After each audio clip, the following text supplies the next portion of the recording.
Hey everyone, it's been quite a long time. I essentially finished the truck with skid plates and radios and a sleeping platform and everything. And ended up getting this KRX1000 early last year, used with about 300 miles on it. I've since put on a lot of things that I'll go over here in a second. The other project that I had was getting a trailer, paving this entire driveway in order for me to have a road of sorts for me to park the trailer, and then essentially getting this shed built to park the side by side inside of it for the cold winters. I just didn't want the snow to get on top of it. But so my goal with this, it came, completely factory. It has the winch, which comes from Kawasaki. It's a 4500 Warn winch. And one of the first things I did was I got these nice 35s. These are the Tusk Terabytes, or sorry, 34s actually. I got the Tusk Terabytes. I got them pretty cheap on, I think, a Black Friday deal. And all the other stuff I did, you probably won't be able to see in here, but they're the full access UTV, like shock braces and whatnot. Let's see if we can view those anywhere. Probably not, but they kind of like go up into there to brace the shocks for support. And we got our 35 up top as our spare tire. So coming back around, I just put this Super ATV windshield on, and the reason I got this one is it has vents. I really wanted vents and I wanted glass, and just a nice, easy to use manual windshield. The one thing I really dislike about this is this gap. So you can see this gap. I ended up shoving some foam in there, like sticky foam, to try to block the gap. But you can see it's not great because, well, the roll cage mounts are up here. So it's hard to exactly get it straightened to look good. But that's my kind of ghetto fix for now, until I can figure out something better. So we'll come on inside here, and I do have a rear windshield, and the rear windshield it's polycarbonate, mostly because I don't really need a glass one, and it's vented as well. And I did that so airflow could move throughout the cab and hopefully reduce dust. So as we look at the KRX, got some lighting problems, but it does have the Hyphonic system. It's got the pods in the back, so it's got 4 speakers. And here's a little look at what that looks like. And it's just a tiny little thing, no camera. And then down here we got our low power switch and our winch in and out operation. Of course, 4-wheel drive here. Here's my little tablet mount I made. I essentially bolted it just straight through this little plastic piece. And it seems to be holding on so far. It might break down the road, but I like it because while I'm sitting in the driver's seat, I can just press it right here. In the future, I might mount it up here, but for now, it works well for a little iPad mini. That's good there. And then we got all my cords and some music here. Another interesting thing we got is my mobile ham radio goes right here, and I did that instead of hardwiring one because I power spray the inside of this to clean out the mud and crap, and I didn't want to blast the radio.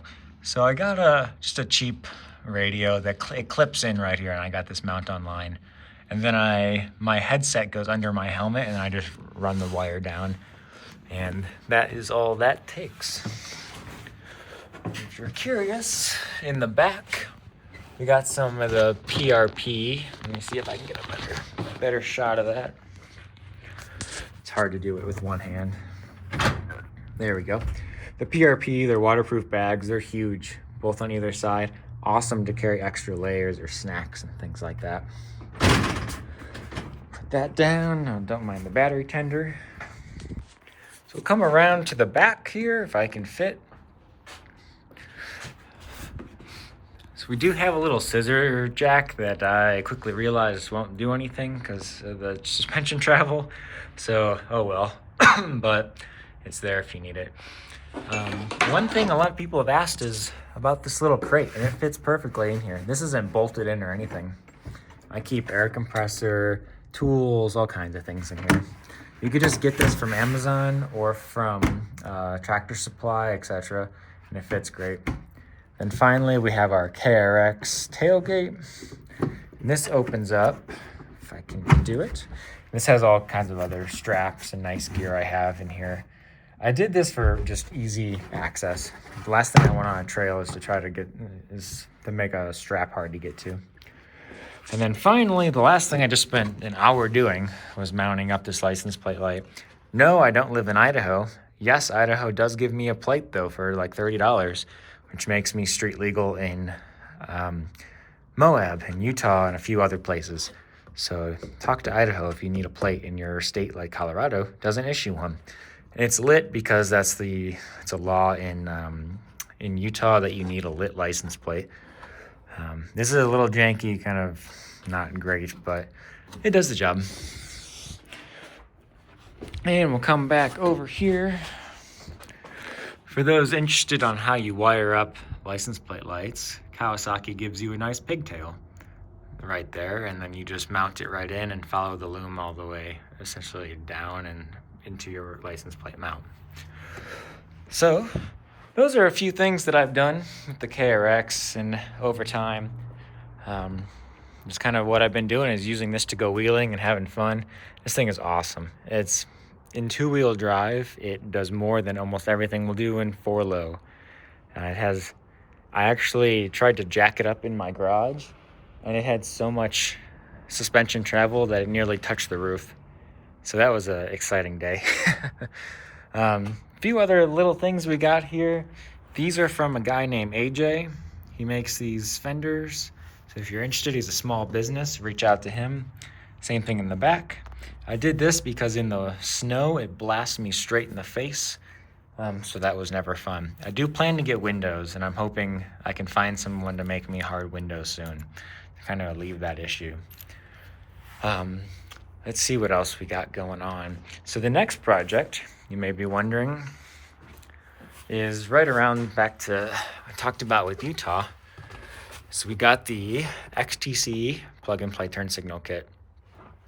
Essentially what that'll do is we'll cut these two slots out, and then we can go ahead and get turn signals. And we'll do that it integrates perfectly into the rear just by plug and play. And then out front, we're just going to cut some holes, and then we'll be compliant and add a horn in. And that'll be that.